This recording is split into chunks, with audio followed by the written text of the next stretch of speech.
विश्वविद्यालय याचं नाव बदलून डॉक्टर बाबासाहेब आंबेडकर जे संविधानाचे शिल्पकार भारतरत्न आहे त्यांच्या नावाने द्यायला पाहिजे, याच्यासाठी खूप मोठा संघर्ष उभारावा लागला होता। आणि त्याच्यानंतर आता या विद्यापीठाचं नाव डॉक्टर बाबासाहेब आंबेडकर मराठवाडा विश्वविद्यालय आहे। दुर्दैवाने या देशामध्ये एकही अशी विश्वविद्यालय नाही आहे की जे आंतरराष्ट्रीय दर्जाचे जे पहिले 100 युनिव्हर्सिटी जे आहे, पहिले 100 एकही विश्वविद्यालयाचं नाव त्याच्यामध्ये नाही आहे। मग मी लोकसभामध्ये एक प्रश्न उपस्थित केलं होतं आणि सरकारने विचारलं होतं की ज्या विश्वविद्यालयाला आपण डॉक्टर बाबासाहेब आंबेडकरांचं नाव दिलेलं आहे त्याचा दर्जा वाढवण्यासाठी आपल्याला सरकारकडून काही मदतची अपेक्षा आहे। म्हणून 2022ला मी एक पत्र पाठवलं होतं की डॉक्टर बाबासाहेब आंबेडकरांचं ज्या विश्वविद्यालयाला नाव देण्यात आलेलं आहे त्याचा दर्जा वाढवण्यासाठी, त्याचा इन्फ्रास्ट्रक्चर वाढवण्यासाठी, त्याचा स्टुडंट्सला चांगल्या सुविधा देण्यासाठी आणि सगळ्यात महत्त्वाचा शिक्षणाचा दर्जा वाढवण्यासाठी, ज्याच्यामुळे आपल्या विश्वविद्यालय ही जगातले जे सर्वात चांगले 100 विश्वविद्यालय आहे त्याच्यामध्येही डॉक्टर बाबासाहेब आंबेडकर विश्वविद्यालयाचं नाव येण्यासाठी सरकारकडून आपल्याला विशेष मदतची आवश्यकता आहे। आणि मी एप्रिल 2022ला मी एक पत्र पाठवलं होतं। त्याच्यानंतर मी अनेकदा पाठपुरावा केलं, सेक्रेटरीजला जाऊन भेटलं आणि त्यांना सांगितलं की आपण 2 रस्ते कमी केलं तर चालेल, 2 ब्रिजेस कमी केलं तर चालेल, आपण दुसऱ्या काही नवीन स्कीम आणण्याच्या अगोदर आपण शिक्षणाचा दर्जा आपण वाढवलं तर त्याचा फायदा देशालाही होणार, राज्यालाही होणार आणि आपल्या देशाचा एक खूप मोठा एक परिणाम होईल की जिथे चांगले जे आज अनेक गोरगरीब वस्त्यातून डॉक्टर बाबासाहेब आंबेडकर मराठवाडा विश्वविद्यालयामध्ये शिकणाऱ्या जे मुलामुली आहे त्यांना आपण चांगली सुविधा देऊ। मला आनंद आहे की मी पाठपुरावा केल्यानंतर मी जे विश्वविद्यालयाचे कुलगुरू होते त्यांनाही सांगितलं होतं की आपल्या वतीनेही आपण त्याला सरकारला, केंद्र सरकारला पत्र पाठवा, त्याचाही पाठपुरावा आपणही करावा। कारण मी त्यांना स्पष्टपणे सांगितलं होतं की जब तक तुम मांगेंगे नहीं तब तक तुम्हें कुछ मिलेगा नहीं। आणि त्याचा परिणाम हे झालं की पाठपुरावा केल्यानंतर आता ते 100 कोटी रुपये जे आहे ते मराठवाडा डॉक्टर बाबासाहेब आंबेडकर मराठवाडा विश्वविद्यालयाला मिळालेले आहे।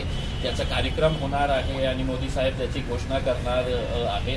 मग मी याच्यासाठी मोदी साहेबांचाही धन्यवाद देतो। सरकार त्यांची आहे, आपण त्यांच्याकडून मागणी केली होती आणि फक्त इथेच थांबलेलं नाही आहे। मी येणाऱ्या काही दिवसामध्ये डॉक्टर बाबासाहेब आंबेडकरांनी जे वेगवेगळे कॉलेजेस एस्टॅब्लिश केलेले आहे त्याच्यासाठीही आमचा पाठपुरावा सुरू आहे आणि मला विश्वास आहे की येणाऱ्या काही दिवसामध्ये एक मोठी घोषणा त्याच्या बाबतीतही मी करणार आहे।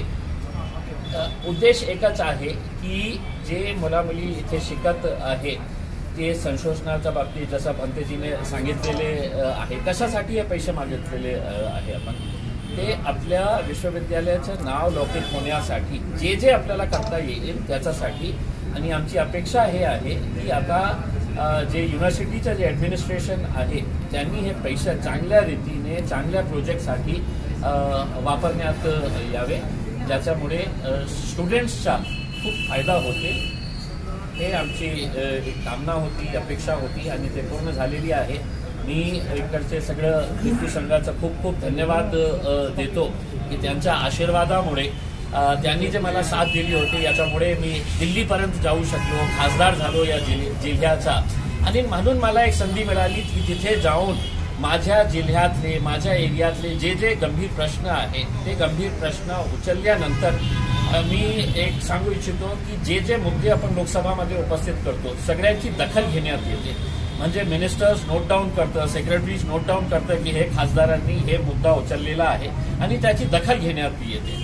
म्हणून मी आपले सर्व बुद्धू संघाचाही खूप खूप धन्यवाद देतो की त्यांच्या आशीर्वादामुळे मी दिल्लीपर्यंत पोहोचू शकलो आणि आपले जे एरियातले जे मुद्दे आहेत ते तिथे मोठे मांडण्याचा प्रयत्न केला।